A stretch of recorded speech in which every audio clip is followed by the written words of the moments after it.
በተሰበረ ዓለም ውስጥ የመንፈስ ሕግ የበላይነት። ምዕራፍ 3 የሕይወት ሁለቱ ሕጎች፣ ሁለት መንግሥታት፣ ሁለት አስተዳደሮች። ወዳጆች ሆይ ለዚህ መለኮታዊ መገለጥ ልባችሁን ክፈቱ። ዓለም ከተፈጠረበት ጊዜ ጀምሮ እስከዚህች ቅጽበት ድረስ ሁለት የማይታዩ ሕጎች የፍጥረትን አጠቃላይ ሕልውና ሲገዙ ቆይተዋል። እያንዳንዱ መንግሥት፣ እያንዳንዱ ነፍስና እያንዳንዱ ዕጣ ፈንታ ከእነዚህ ሕጎች በአንዱ ስር ይንቀሳቀሳል። አንደኛው በክርስቶስ ኢየሱስ ያለው የሕይወት መንፈስ ሕግ ሲሆን፣ ሁለተኛው ደግሞ የኃጢአትና የሞት ሕግ ነው። እነዚህ ዝም ብለው መርሆች ወይም ፍልስፍናዎች አይደሉም፤ ይልቁንም የሁለት መንፈሳዊ መንግሥታት ማለትም የእግዚአብሔር መንግሥትና የጨለማው መንግሥት ገዢ ኃይሎች ናቸው። የእግዚአብሔር መንግሥት የሚመራው በሕይወት መንፈስ ነው። ይህም በቀጥታ ከተነሳው ክርስቶስ የሚፈስ ጽድቅን፣ ሰላምንና ደስታን በመንፈስ ቅዱስ የሚያመጣ ሕይወት ሰጪ ኃይል ነው።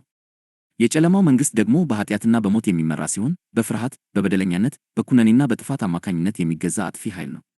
በዚህ ምድር ላይ ያለ እያንዳንዱ ወንድና ሴት ወይ በሕይወት አገዛዝ ስር ነው ወይም በሞት አገዛዝ ስር፣ በመካከለኛ ስፍራ የሚባል ነገር የለም። የእግዚአብሔርን መንግሥት የሚገዛው ሕግ። ወዳጆች ሆይ በክርስቶስ ኢየሱስ ያለው የሕይወት መንፈስ ሕግ የተጻፈ ደንብ ሳይሆን ሕያው እውነታ ነው። እርሱ የእግዚአብሔር መንግሥት ዕንቁ አስተዳደር ነው። ክርስቶስን በተቀበለ በእያንዳንዱ አማኝ ውስጥ የሚሠራ የሰማይ ሕገ መንግሥት ነው። ከምድራዊ ሥርዓት ሁሉ፣ ከኃጢአት አገዛዝና ከተፈጥሮ ሕግ ገደቦች ነፃ የሚያወጣን መለኮታዊ ኃይል ነው።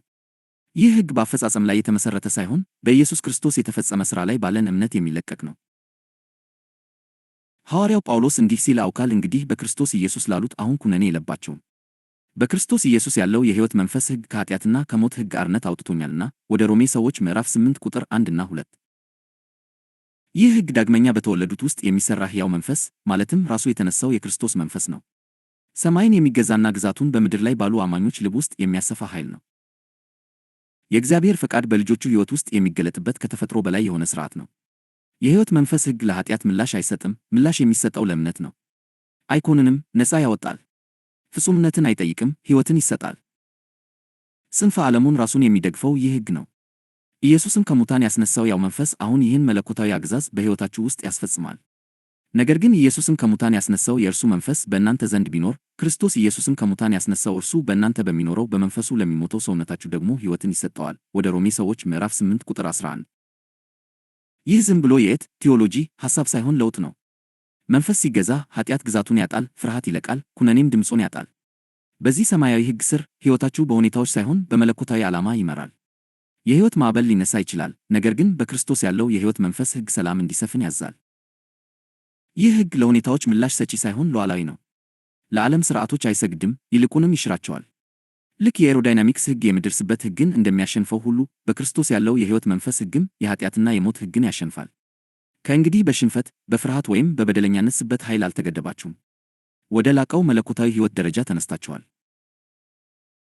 ኢየሱስ የእግዚአብሔር መንግሥት በመካከላችሁ በውስጣችሁ ናትና የሉቃስ ወንጌል ምዕራፍ 17 ቁጥር 21 ሲል የተናገረው የመንግሥቱ ኃይል ይህ ነው። ንጉሥ በመንፈሱ አማካኝነት ከውስጥ ሆኖ ይገዛል። በምታምኑበት ጊዜ ሁሉ፣ በእምነት በምትመላለሱበት ጊዜ ሁሉ፣ እንዲሁም በተፈጸመው ሥራው ላይ በምታርፉበት ጊዜ ሁሉ የሕይወት መንፈስ ሕግን ታንቀሳቅሳላችሁ፣ ትገናኛላችሁ። የሰማይም አገዛዝ በእናንተ በኩል መንቀሳቀስ ይጀምራል። የጨለማውን መንግሥት የሚገዛው ሕግ። ወዳጆች ሆይ አሁን ይህን ቁም ነገር ስሙ። የኃጢአትና የሞት ሕግ ዝም ብሎ ስለ መጥፎ ድርጊቶች ብቻ አይደለም፣ እርሱ መንፈሳዊ አስተዳደር ነው።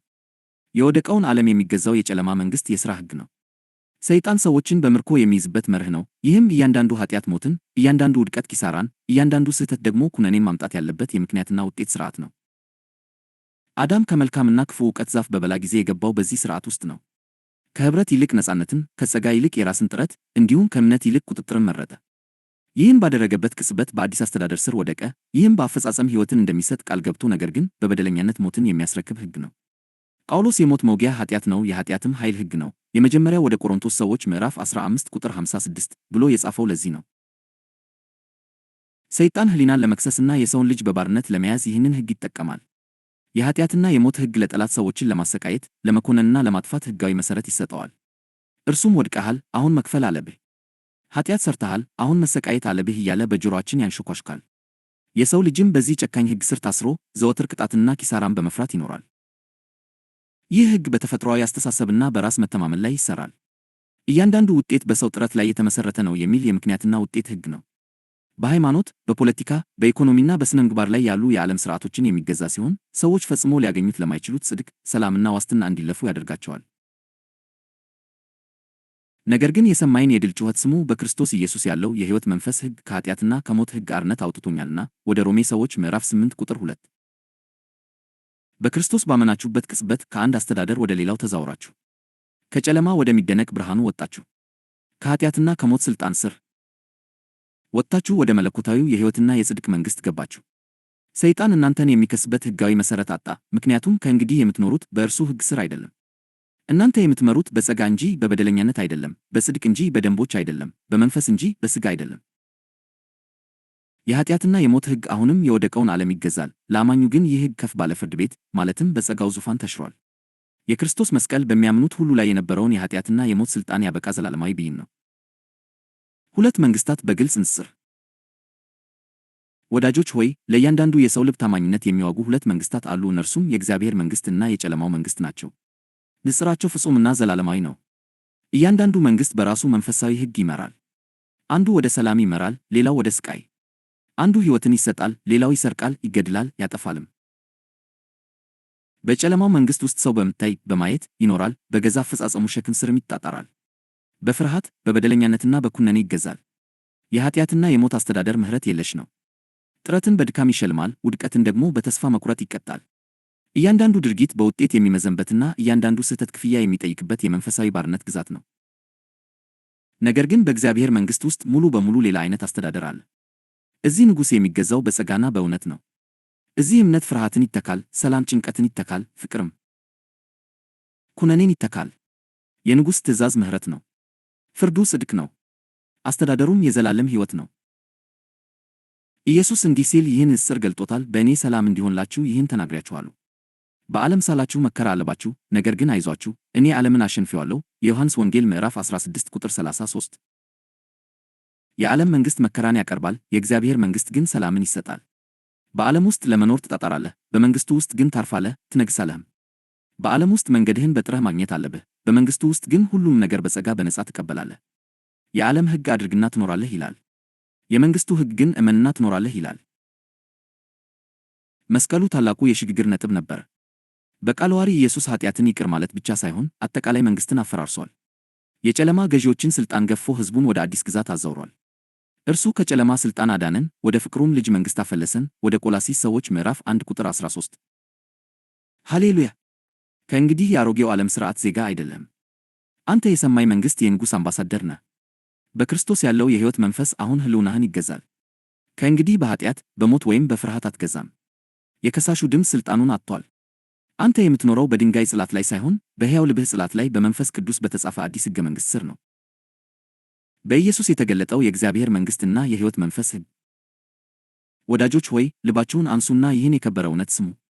የኢየሱስ መልእክት ፈጽሞ ሌላ ሃይማኖት ስለመመስረት አልነበረም። ይልቁንም የእግዚአብሔር መንግሥት መገለጥ ነበረ። ከመጀመሪያው አዋጁ አንስቶ እስከ መጨረሻው እስትንፋሱ ድረስ ኢየሱስ አንድ መለኮታዊ እውነታን አውጇል። የእግዚአብሔር መንግሥት ቀርባለች፣ ንስሐ ግቡ፣ በወንጌልም እመኑ። የማርቆስ ወንጌል ምዕራፍ 1 ቁጥር 15። ያ አዋጅ በዘላለም ዘመናት ሁሉ አስተጋባ። የኃጢአትና የሞት ሕግ ፍጻሜው ላይ ደርሶ ነበር። አዲስ ሕግም በክርስቶስ ኢየሱስ ያለው የሕይወት መንፈስ ሕግ አሁን ተገለጠ። የሰማይ አስተዳደር በእግዚአብሔር ልጅ በኩል ምድርን ወረረ። ኢየሱስ የገለጠው መንግሥት ምድራዊ ግዛት ሳይሆን የእግዚአብሔር ሕይወት በሰው ውስጥ የሚነግሥበት አገዛዝ ነው። እርሱም የእግዚአብሔር መንግሥት በመታየት አይመጣም።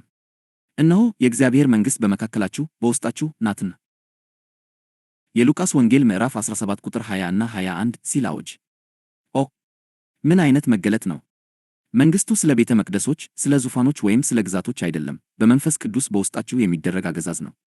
ኢየሱስ ሕመምተኞችን ሲፈውስ፣ ሙታንን ሲያስነሳ፣ አጋንንትን ሲያስወጣና ኃጢአተኞችን ይቅር ሲል ይህ መለኮታዊ ሕግ እንዴት እንደሚሠራ እያሳየ ነበር። እኔ ግን በእግዚአብሔር መንፈስ አጋንንትን የማወጣ ከሆኑ እንግዲህ የእግዚአብሔር መንግሥት ወደ እናንተ ደርሳለች። የማቴዎስ ወንጌል ምዕራፍ 12 ቁጥር 28። ኢየሱስ በሄደበት ሁሉ የላቀው የሕይወት መንፈስ ሕግ ዝቅተኛውን የኃጢአትና የሞት ሕግ ይተካ ነበር። ሕይወት በሞት ላይ፣ ምሕረት በፍርድ ላይ፣ ጸጋም በኩነኔ ላይ ድል ተቀዳጀ። ኢየሱስ በምሳሌዎች አማካኝነት ይህ የማይታይ መንግሥት እንዴት እንደሚሠራ ገልጧል። መንግሥተ ሰማያት የሰናፍጭ ቅንጣትን ትመስላለች አለ። እምነት ምንም እንኳ ትንሽ ብትሆንም በሚያምን ልብ ውስጥ ስትዘራ ወደ ታላቅ ነገር ታድጋለች። መንግሥተ ሰማያት እርሾን ትመስላለች አለ። ጸጋ አንድን ሰው በመቆጣጠር ሳይሆን በማያቋርጥ መለኮታዊ ሕይወት ኃይል ከውስጥ ይለውጠዋል። ደግሞም መንግሥተ ሰማያት በእርሻ ውስጥ የተሰወረውን መዝገብ ትመስላለች አለ። የሕይወት መዝገብ የሆነው ራሱ ክርስቶስ በውስጣችሁ ተሰውሯል። የሕይወት መንፈስ በልባችሁ ውስጥ ይኖራል። እንዲሁም መንግሥተ ሰማያት ወደ ባሕር የተጣለች መረብን ትመስላለች ሲል እግዚአብሔር የሰውን ልጅ ሁሉ ወደ ጽድቅ አገዛዙ የሚስብበትን ዓለም አቀፋዊ የጸጋ ጥሪ ገለጠ። በእነዚህ ምሳሌዎች ኢየሱስ የማይታየው የመንፈስ ሕግ አዲሱን ፍጥረት እንዴት እንደሚገዛ ገለጠ። የማይታይ ቢሆንም የማይገታ፣ ትሑት ቢሆንም ሁሉን ቻይ ነው። መንግሥቱ የምድራዊ ልማዶች ጉዳይ ሳይሆን የመንፈሳዊ እውነታዎች ጉዳይ ነው። ጳውሎስ እንደተናገረው የእግዚአብሔር መንግሥት ጽድቅና ሰላም በመንፈስ ቅዱስም የሆነ ደስታ ናት እንጂ መብልና መጠጥ አይደለችምና ወደ ሮሜ ሰዎች ምዕራፍ 14 ቁጥር 17። ጽድቅ ትክክለኛ መቆም የሚሰጥ መለኮታዊ ስጦታ ነው። ሰላም ማዕበሉን ሁሉ ዝም የሚያሰኝ የውስጥ ስምምነት ነው። ደስታ ከእግዚአብሔር ጋር አንድ በመሆን የሚደረግ በዓል ነው። ኢየሱስ በሄደበት ሁሉ ለተኮነኑት ጽድቅን፣ ለፈሩት ሰላምን፣ ልባቸው ለተሰበረው ደግሞ ደስታን መለሰ። እርሱ ራሱ የመንግሥቱ ሕያው መግለጫ፣ የመንፈስ ሕግ በሰው አምሳያ ነበረ። ከዚያም በታሪክ ውስጥ ታላቁ የለውጥ ነጥብ የሆነው መስቀል መጣ። እዚያም አሮጌው አገዛዝ አበቃና አዲስ አስተዳደር ተጀመረ። ኢየሱስ ተፈጸመ፣ የዮሐንስ ወንጌል ምዕራፍ 19 ቁጥር 30 ብሎ በጮኸ ጊዜ ሰማይ የሥልጣን ሽግግሩን አበሰረ። የኩነኔ አገዛዝ ተገረሰሰ፣ የጸጋውም ዙፋን ለዘላለም ጸና። እርግማኑ ተሰበረ፣ መለኮታዊውም ሕይወት መንገሥ ጀመረ። ከሦስት ቀናት በኋላ ትንሣኤው ድሉን አተመው። የተነሳው ንጉሥ ሥልጣን ሁሉ በሰማይና በምድር ተሰጠኝ፣ የማቴዎስ ወንጌል ምዕራፍ 28 ቁጥር 18 ሲል አወጀ። ይህ የሰማይ ትእዛዝ ነበረ። የሕይወት መንፈስ ሕግ አሁን በፍጥረት ሁሉ ላይ በክርስቶስ በኩል ይገዛል። ከዚያም ንጉሥ በደቀ መዛሙርቱ ላይ እፍ አለባቸውና መንፈስ ቅዱስን ተቀበሉ። የዮሐንስ ወንጌል ምዕራፍ 20 ቁጥር 22 አላቸው።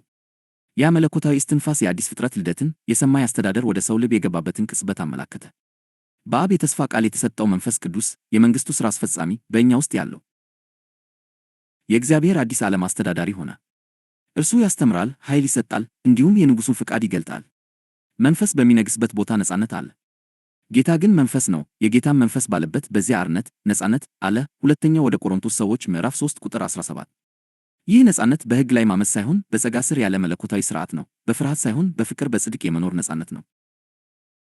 ወዳጆች ሆይ መንግሥቱ አንድ ቀን የምትገቡበት ነገር አይደለም፣ ወደ እናንተ የገባ ነገር ነው። የእግዚአብሔር መንግሥት በመካከላችሁ በውስጣችሁ ናትና። የሉቃስ ወንጌል ምዕራፍ 17 ቁጥር 21። ዳግመኛ ስትወለዱ ንጉሡ ራሱ በልባችሁ ዙፋን ላይ ይቀመጣል። የሕይወት መንፈስ ሕግም የማንነታችሁ ገዢ ኃይል ይሆናል። መንፈስ ቅዱስ ሕጉን በአእምሮአችሁ ላይ ይጽፋል፣ በልባችሁም ላይ ይቀርጻል። ሰማይ አሁን በእናንተ ውስጥ ስለሚኖር ወደ ሰማይ ለመድረስ ከእንግዲህ አጣጣሩም። ኢየሱስ መንግሥትህ ትምጣ፣ ፈቃድህ በሰማይ እንደሆነች እንዲሁ በምድር ትሁን። የማቴዎስ ወንጌል ምዕራፍ 6 ቁጥር 10 ብለን እንድንጸልይ ያስተማረን ለዚህ ነው።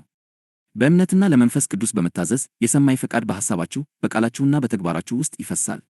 እናንተ የእግዚአብሔር መንግሥት በምድር ላይ የሚገለጥባችሁ ዕቃዎች ናችሁ። ይህ መንግሥትም አይወድቅም። ኢየሱስ ለአሕዛብም ሁሉ ምስክር እንዲሆን ይህ የመንግሥት ወንጌል በዓለም ሁሉ ይሰበካል፣ በዚያን ጊዜም መጨረሻው ይመጣል። የማቴዎስ ወንጌል ምዕራፍ 24 ቁጥር 14 ሲል አውቃል። ይህ ትንቢት ብቻ ሳይሆን የድል አዋጅም ነው። የመንግሥቱ ወንጌል የሕይወት መንፈስ ሕግ እያንዳንዱ ብሔር የጸጋን ድል በኃጢአት ላይ የሕይወትንም ድል በሞት ላይ እስኪያይ ድረስ ይስፋፋል። የእግዚአብሔር ልጆች በዚህ መለኮታዊ ሕግ ሙሉ በሙሉ የሚመላለሱበት ቀን እየመጣ ነው። ፍጥረትም ራሱ ደስ ይለዋል።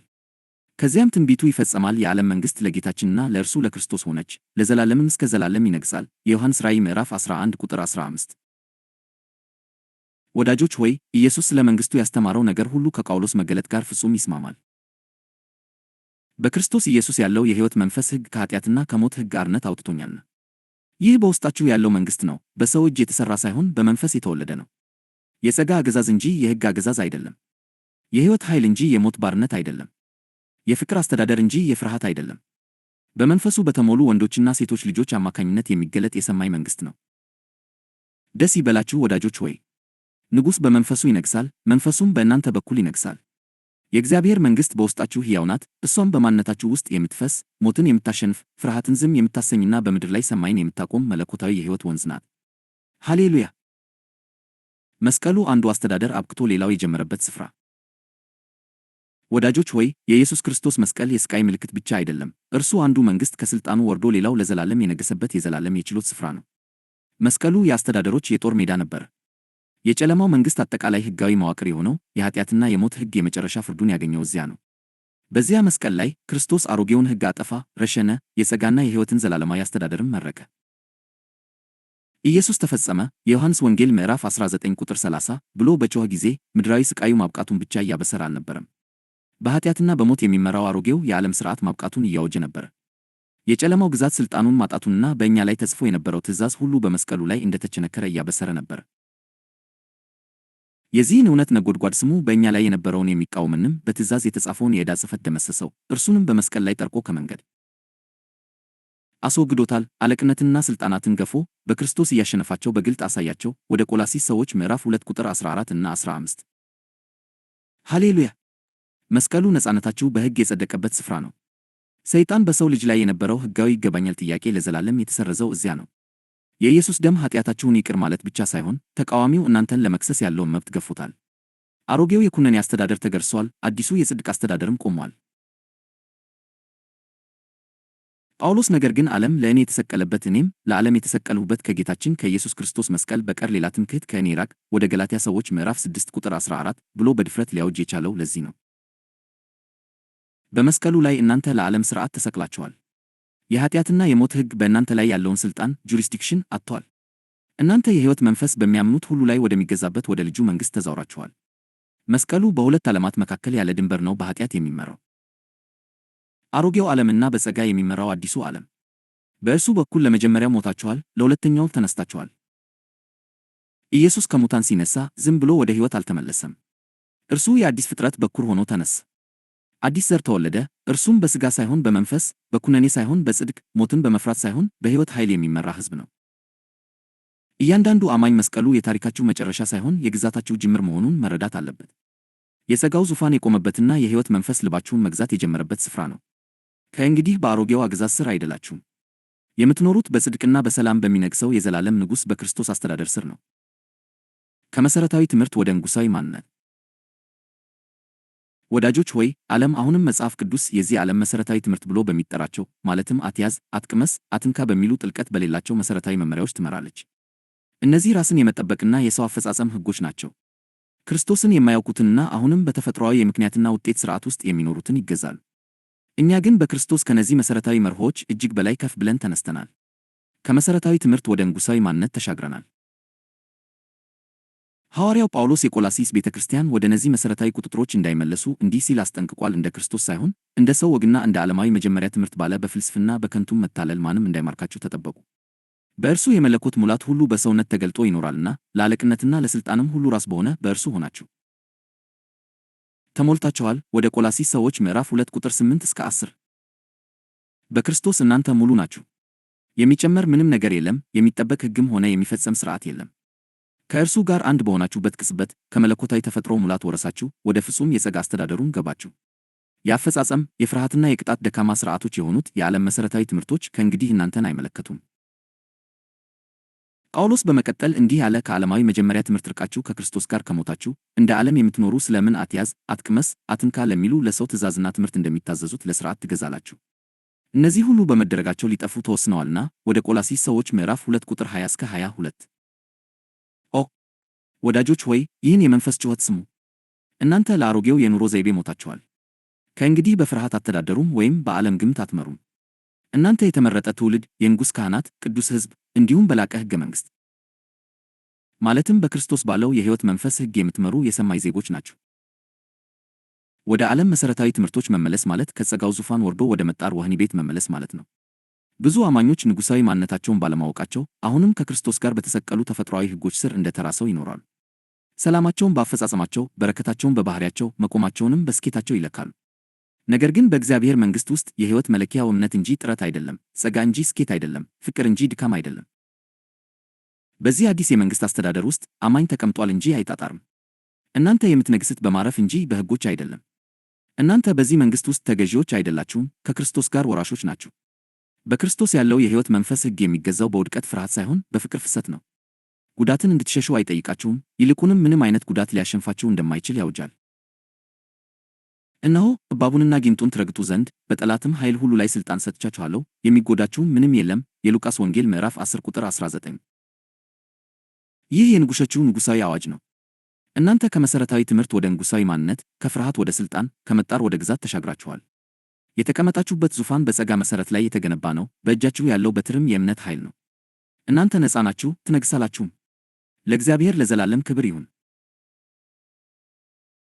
ለአሮጌው የሥልጣን ክልል መሞት፣ በአዲሱም ሥር ሕያው መሆን። ወዳጆች ሆይ፣ ከእንግዲህ በአሮጌው ሕግ የሥልጣን ክልል ጁሪስዲክሽን ሥር አይደላችሁም። ወደ አዲስ የሕልውና ዓለም ተዛውራችኋል። ከእንግዲህ የወደቀው ዓለም ዜጋ ሳይሆናችሁ በሕይወት መንፈስ የምትመሩ የእግዚአብሔር መንግሥት አባላት ናችሁ። በአንድ ወቅት ይኮንናችሁ የነበረው ሕግ ኃይሉን አጥቷል፣ ምክንያቱም እናንተ ከክርስቶስ ጋር ሞታችኋል።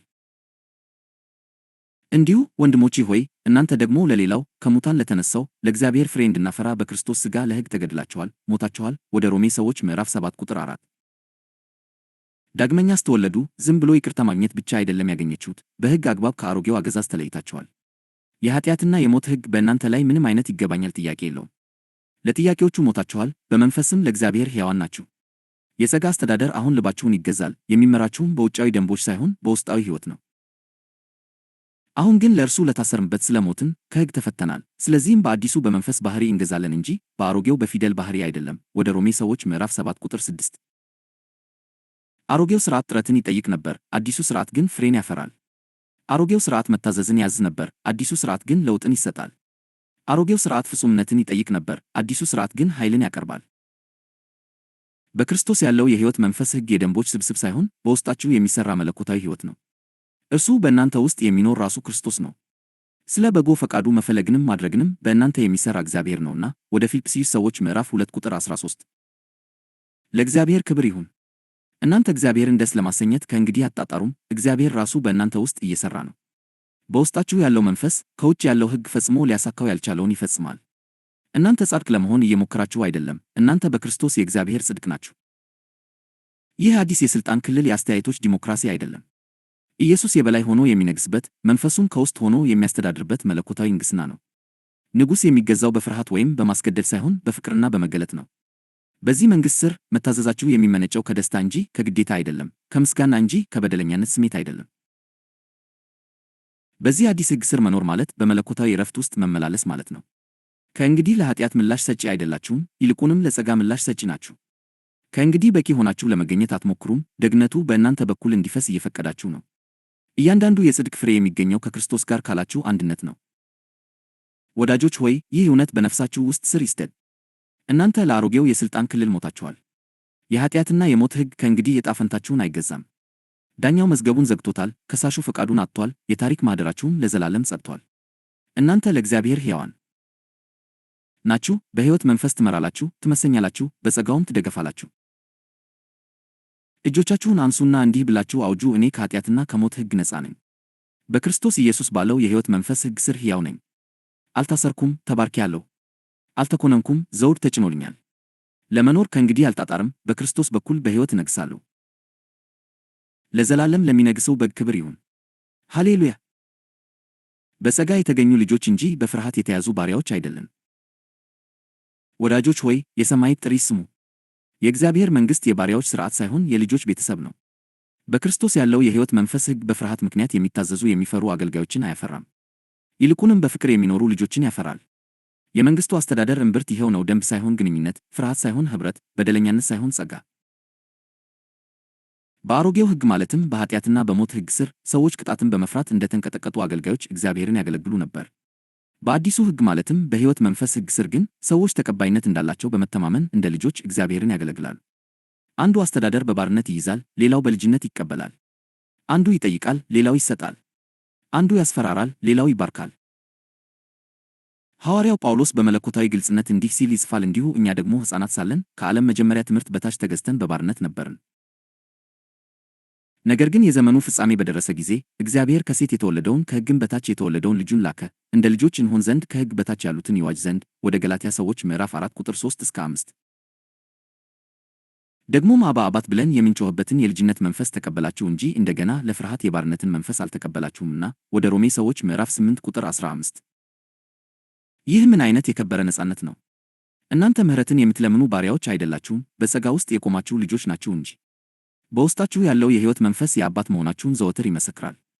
የኃጢአትና የሞት ሕግ ፍርሃትን፣ ጭንቀትንና መጣርን ያመጣል። በክርስቶስ ያለው የሕይወት መንፈስ ሕግ ግን በሰላም በመተማመንና በደስታ ይሞላችኋል።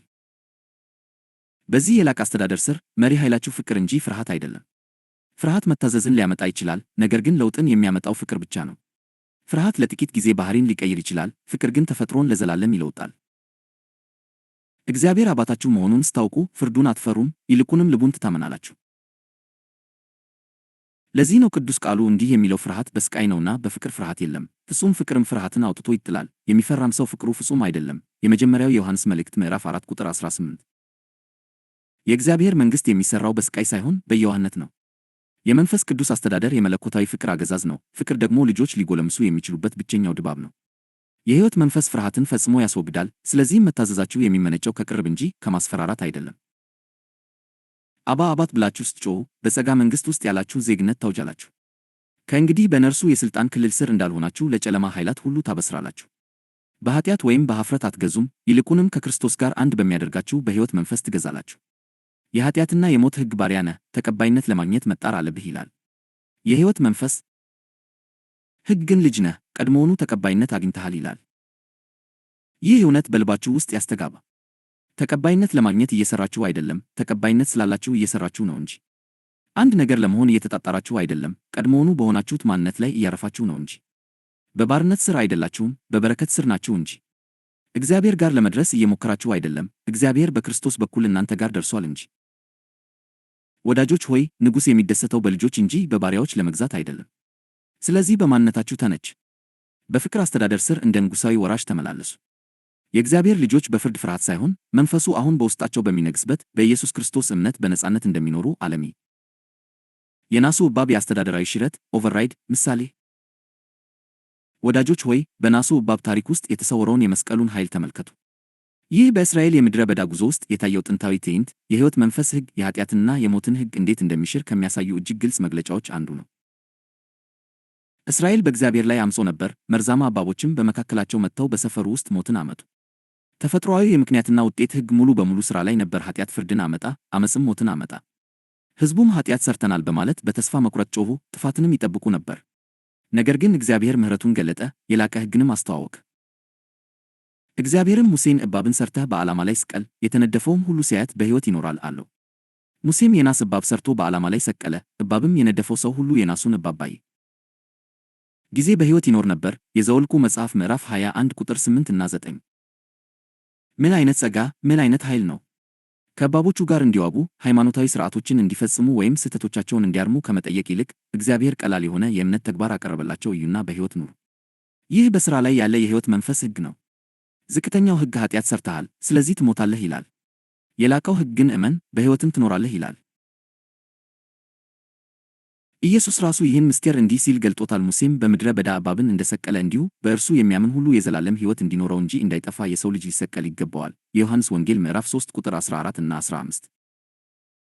የክርስቶስ መስቀል በሰማይና በምድር ፊት ከፍ ብሎ የተሰቀለ ዘላለማዊው የናስ እባብ ነው። በዚያ መስቀል ላይ ኢየሱስ እናንተን ለመኮነን ሳይሆን እናንተን ለማዳን የኃጢአትና የፍርድ ምሳሌ ሆነ። በእርሱ የሚያምኑ ሁሉ ከኃጢአትና ከሞት ሕግ ገዳይ ውጤቶች ነፃ ሆነው በሕይወት እንዲኖሩ እርሱ የኃጢአትን መርዝ በራሱ ላይ ወሰደ። ወዳጆች ሆይ፣ ይህ መለኮታዊ ሽረት ኦቨርራይድ ነው። የኃጢአትና የሞት ሕግ ተኮንነሃል ይላል። የሕይወት መንፈስ ሕግ ግን ተዋጅተሃል ይላል። ዝቅተኛው ሕግ ለኃጢአትህ መክፈል አለብህ ይላል። የላቀው ሕግ ግን ክርስቶስ ሁሉን ከፍሏል ይላል። ዝቅተኛው ሕግ ይገድላል፣ የላቀው ሕግ ይፈውሳል። ዝቅተኛው ሕግ ይኮንናል፣ የላቀው ሕግ ያጸድቃል። ጳውሎስ በክርስቶስ ኢየሱስ ያለው የሕይወት መንፈስ ሕግ ከኃጢአትና ከሞት ሕግ አርነት አውጥቶኛልና ወደ ሮሜ ሰዎች ምዕራፍ 8 ቁጥር 2 ብሎ በድል አድራጊነት ያወጀው ለዚህ ነው። በዓላማው ላይ ያለው እባብ ፍርድን ይወክል ነበር፣ ነገር ግን ምሕረትንም ይወክል ነበር። መስቀሉም እንዲሁ ነው። ለሞት ታስቦ የነበረው የሕይወት ምልክት ሆኗል። ወደ ክርስቶስ የተመለከታችሁበት ቅጽበት የኃጢአት መርዝ ኃይሉን ያጣል። እርግማኑ ይገለበጣል። ፍርዱ ይሻራል። የሞት ቅጣት ይሰረዛል። የእግዚአብሔርም ሕይወት መፍሰስ ይጀምራል። መርዛችሁን ለማስወገድ ከእንግዲህ መጣር አያስፈልጋችሁም። መመልከትና ማመን ብቻ ነው የሚያስፈልጋችሁ። የኃጢአትን ንክሻ ከእንግዲህ መፍራት አያስፈልጋችሁም። እይታችሁን በተነሳው ልጅ ላይ ማድረግ ብቻ ነው የሚያስፈልጋችሁ። ምክንያቱም ወደ ኢየሱስ በተመለከታችሁ ቁጥር የሕይወት መንፈስ ሕግን ታነቃቃላችሁ። ያም ሕግ በአካላችሁ በአእምሮአችሁና በነፍሳችሁ ውስጥ መሥራት ይጀምራል። መርዝን ሁሉ ያክሽፋል፣ ቁስልን ሁሉ ይፈውሳል፣ የተሰበረውንም ስፍራ ሁሉ ይጠግናል። ምን አይነት ወንጌል! ምን አይነት አዳኝ ነው! እስራኤልን በምድረ በዳ የፈወሰው ያው ጸጋ አሁን በክርስቶስ በኩል ሕይወታችሁን ይገዛል። ጠላት በክስ ሲነድፋችሁ ወደ መስቀሉ ተመልከቱ። ፍርሃት ሲነሳ ወደ መስቀሉ ተመልከቱ። በደለኛነት ሲያንሾካሹክ ወደ መስቀሉ ተመልከቱ። ምክንያቱም ከፍ ብሎ የተሰቀለው ቀድሞውኑ የኃጢአትንና የሞትን ሕግ አሸንፏል። በእርሱ እናንተ ተፈውሳችኋል፣ ነፃ ወጥታችኋል፣ ተጠብቃችኋል፣ እንዲሁም ሙሉ ሆናችኋል። የሕይወት መንፈስ ሕግ የእባቦችን መኖር አይክድም፣ ይልቁንም የማጥፋት ኃይላቸውን ይክዳል። ለእግዚአብሔር ክብር ይሁን። ለጥፋታችሁ ታስቦ የነበረው ለነጻነታችሁ መድረክ ሆኗል። የመንግሥቱ አስተዳደር ምልክቶች። ወዳጆች ሆይ፣ እያንዳንዱ መንግሥት ራሱን በኃይሉ ይገልጣል፣ እያንዳንዱም አስተዳደር ሥልጣኑን በምልክቶች ያሳያል። የእግዚአብሔር መንግሥትም ከዚህ የተለየ አይደለም። በክርስቶስ ያለው የሕይወት መንፈስ ሕግ በሚነግሥበት ስፍራ ሁሉ የዚያ መንግሥት ምልክቶች ይከተላሉ። ኢየሱስ በዚህ የላቀ ሕግ ስር የሚኖሩትን ስለሚከተሏቸው ምልክቶች እንዲህ ሲል አውቃል። ያመኑትንም እነዚህ ምልክቶች ይከተሏቸዋል። በስሜ አጋንንትን ያወጣሉ፣ በአዲስ ቋንቋ ይናገራሉ፣ እባቦችን ይይዛሉ፣ የሚገድልም ነገር ቢጠጡ አይጎዳቸውም፣ እጃቸውን በድዌዎች ላይ ይጭናሉ፣ እነርሱም ይድናሉ። የማርቆስ ወንጌል ምዕራፍ 16 ቁጥር 17 እና 11። እነዚህ ለጥቂቶች ብቻ የተጠበቁ አማራጭ ተአምራት አይደሉም፣ ይልቁንም በሥራ ላይ ያለ አዲስ አስተዳደር ግልጽ ማስረጃዎች ናቸው። እምነት ሕያው በሆነበት ስፍራ ሁሉ የሕይወት መንፈስ የሰማይን ትእዛዝ ያስፈጽማል። ነጻነት፣ ፈውስና ድል። ኢየሱስ ደቀ መዛሙርቱ ሲልክ መለኮታዊ ሕግ ከተፈጥሮ ሕግ በላይ መሆኑን የሚያሳዩ የመንግሥቱ አምባሳደሮች አድርጎ በሥልጣን ነበር የላካቸው። በዓለም የኃጢአትና የሞት ሕግ ስር አጋንንት ያሰቃያሉ፣ ሕመም ያጠፋል፣ አደጋም ያስፈራራል። በክርስቶስ ባለው የሕይወት መንፈስ ሕግ ስር ግን አጋንንት ይሸሻሉ፣ ሕመም ይንበረከካል፣ አደጋም ሊነካቸው አይችልም። ኢየሱስ ራሱ እንዲህ ሲል አውቃል፣ እነሆ እባቡንና ጊንጡን ትረግጡ ዘንድ በጠላትም ኃይል ሁሉ ላይ ሥልጣን ሰጥቻችኋለሁ፣ የሚጎዳችሁም ምንም የለም። የሉቃስ ወንጌል ምዕራፍ 10 ቁጥር 19። ሃሌሉያ! ይህ የንጉሣዊ አስተዳደር ቋንቋ ነው። ሥልጣን ማለት ሕጋዊ መብት ማለት ነው። ክርስቶስ እናንተን ማዳን ብቻ ሳይሆን ወክሏችኋል። ዴፒዩታይዝድ። እናንተ የዓለም ሰለባ አይደላችሁም፣ እናንተ የሰማይ ተወካዮች ናችሁ። በውስጣችሁ ያለው የሕይወት መንፈስ በዙሪያችሁ ካለው የጨለማ ኃይል ይበልጣል። በውስጣችሁ ያለው የመንግሥቱ ሥልጣን በእናንተ ላይ ካለው የዓለም ትርምስ ይበረታል። የኃጢአትና የሞት ሕግ ከተነደፍክ ትሞታለህ ይላል። የሕይወት መንፈስ ሕግ ግን ብትነደፍም እንኳ በሕይወት ትኖራለህ ይላል። ዓለም ርኩስ ነገርን ከነካ ትረክሳለህ ይላል። መንግሥቱ ግን ርኩስ ነገርን ከነካ እርሱ ይነጻል ይላል። ዓለም ለአደጋ ከተጋለጥክ ትጠፋለህ ይላል። መንግሥቱ ግን በክርስቶስ ከሆንክ የሚጎዳህ ምንም የለም ይላል። ወዳጆች ሆይ፣ እነዚህ ዝም ብለው ተስፋዎች አይደሉም፣ መለኮታዊ ድንጋጌዎች ዲክሪስ ናቸው። በምድር ላይ ያለውን የሰማይ አስተዳዳሪ ሥርዓት ይገልጣሉ። እጃችሁን በታመሙ ላይ ስትጭኑና ሲድኑ ያ የእናንተ ኃይል አይደለም። በክርስቶስ ያለው የሕይወት መንፈስ ሕግ የመበስበስን ሕግ ሲሽር ኦቨርራይዲንግ ነው። አጋንንትን ስታወጡ ያ የእናንተ ሥልጣን አይደለም፣ በውስጣችሁ ባለው መንፈሱ በኩል የሚፈስ የንጉሥ ሥልጣን ነው። የሰማይ አስተዳደር ዝምተኛ አይደለም፣ በምልክቶች በድንቆችና በኃይል ይናገራል። የሕይወት መንፈስ በልባችሁ ውስጥ ሰላምን ብቻ ሳይሆን በዓለማችሁ ላይ ግዛትን ዶሚኒየን ይሰጣችኋል። ኢየሱስን ከሙታን ያስነሳው ያው መንፈስ አሁን ለሚሞተው ሰውነታችሁ ሕይወትን ይሰጣል። ኩዊክንስ በቆማችሁበትም ሁሉ የመንግሥቱን አገዛዝ ያስፈጽማል። የእግዚአብሔር ልጅ ሆይ እጆችን አንሳና ደስ ይበልህ። በዚህ ጨለማ ዓለም ውስጥ ኃይል የለሽ አይደለም። የላቀ አስተዳደር ሥልጣንን ተሸክመሃል። በክርስቶስ ያለው የሕይወት መንፈስ በውስጥህ ይነግሣል። በአንተም በኩል የሰማይ ኃይል ምድርን ይወራል። አንተ የመለኮታዊ ሕግ አምባሳደር፣ የንጉሥ ድንጋጌ ዲክሪ መሸከሚያ ነህ። በድፍረት ተመላለስ። ያለ ፍርሃት ተናገር። በመተማመን ጸልይ። በድል አድራጊነት ተንቀሳቀስ፣ ምክንያቱም የእግዚአብሔር አስተዳደር በሕይወት መንፈስ በኩል በትከሻህ ላይ ነው። ጸጋ በዙፋን ላይ ያስቀምጣል፣ ሕግ ደግሞ ያጋልጣል። ወዳጆች ሆይ በጥሞና ስሙ። ጸጋ ዝም ብሎ ይቅርታ አይሰጣችሁም፣ ይልቁንም ጸጋ በዙፋን ላይ ያስቀምጣችኋል። በክርስቶስ ያለው የሕይወት መንፈስ ሕግ ዝምተኛ ተጽዕኖ ሳይሆን በሥራ ላይ ያለ ራሱ የጸጋ አስተዳደር ነው። የኃጢአትና የሞት ሕግ ኃጢአትን ያጋልጣል፣ ኃጢአተኛውንም ይኮንናል። በክርስቶስ ያለው የሕይወት መንፈስ ሕግ ግን ጽድቅን ይገልጣል፣ አማኙንም በመለኮታዊ ግዛት ዶሚኒየን ውስጥ ያጸናል። አሮጌው ሕግ ማለትም የኃጢአትና የሞት ሕግ እንደ መስታወት ያገለግላል። ጉድለታችሁን ያሳያል እንጂ እነርሱን የሚያነጻ ኃይል ግን አይሰጥም። ስህተቱን ሊነግራችሁ ይችላል፣ ነገር ግን ትክክል ሊያደርጋችሁ አይችልም። ድካምን ይገልጣል እንጂ ብርታትን አይሰጥም። ቅድስናን ይጠይቃል እንጂ ቅድስናን አይሰጥም። ብቸኛው ብይኑ በደለኛነት ነው። ነገር ግን ወደ ጸጋው አስተዳደር በገባችሁበት ቅጽበት ሁሉም ነገር ይለወጣል። ጸጋ ወደ ኃጢአታችሁ አይጠቁምም፣ ጸጋ ወደ አዳኛችሁ ይጠቁማል። ጸጋ አይከስም፣ ጸጋ ኃይልን ይሰጣል። ኤምፓወርስ። ጸጋ ለኀፍረት አያጋልጥም፣ ይልቁንም ለመለወጥ ያጋልጣል። ለዚህ ነው ቅዱስ ቃሉ እንዲህ የሚለው ጸጋው በእምነት አድኗችኋልና ይህም የእግዚአብሔር ስጦታ ነው እንጂ ከእናንተ አይደለም፣ ማንም እንዳይመካ ከሥራ አይደለም። ወደ ኤፌሶን ሰዎች ምዕራፍ 2 ቁጥር 8 እና 9። ጸጋ የመንግሥቱ ቋንቋ ነው። እርሱ የሰማይ መገበያያ ገንዘብና በሥራ ላይ ያለ የመለኮታዊ ፍቅር ንጉሣዊ ሕግ ነው። በጸጋ ስር ጽድቅ በጥረት አይገኝም፣ ይልቁንም እንደ ስጦታ ይቀበላል። በሕግ ስር ሰዎች ለእግዚአብሔር ለመኖር ይጣጣራሉ፣ በጸጋ ስር ግን እግዚአብሔር ራሱ በሰው በኩል ይኖራል። ጸጋ ማለት እግዚአብሔር ቅድሚያውን ወስዶ እናንተ ለራሳችሁ ፈጽሞ ልታደርጉት የማትችሉትን ነገር ሲያደርግላችሁ ማለት ነው። የኃጢአትና የሞት ሕግ መንገድህን በጥረትህ አግኝ ይላል። የሕይወት መንፈስ ሕግ ግን በእምነት ግባ ይላል። አሮጌው ሕግ ተቀባይነት ለማግኘት መስራት አለብህ ይላል። አዲሱ ሕግ ግን ተቀባይነት አግኝተሃል፣ ስለዚህ መስራት ትችላለህ ይላል። በሃይማኖትና በግንኙነት መካከል ያለው ልዩነት ይህ ነው። ሃይማኖት ጥረትን ያስተምራል፣ ጸጋ ዕረፍትን ያስተምራል። ሃይማኖት ፍጹምነትን ያዛል፣ ጸጋ በመንፈስ ቅዱስ በኩል ፍጹምነትን ይሰጣል። ሃይማኖት ይጠይቃል፣ ጸጋ ያቀርባል። በጸጋ ስር መታዘዝ መስፈርት ሳይሆን ውጤት ነው። ቅድስና ሸክም ሳይሆን በረከት ነው። ጳውሎስ ይህን ሰማያዊ ልውጥ በሚያምር ሁኔታ እንዲህ ሲል ያብራራዋል። መተላለፍም እንዲበዛ ሕግ ጭምር ገባ፣ ነገር ግን ኃጢአት በበዛበት ዘንድ ጸጋ ከፊት ይልቅ አብልጦ በዛ። ወደ ሮሜ ሰዎች ምዕራፍ 5 ቁጥር 20። ታያችሁ፣ የአሮጌው ሕግ ዓላማ የኃጢአትን ጥልቀት መግለጥ ነበረ። የጸጋ ዓላማ ግን የእግዚአብሔር ፍቅር ታላቅነት መግለጥ ነው።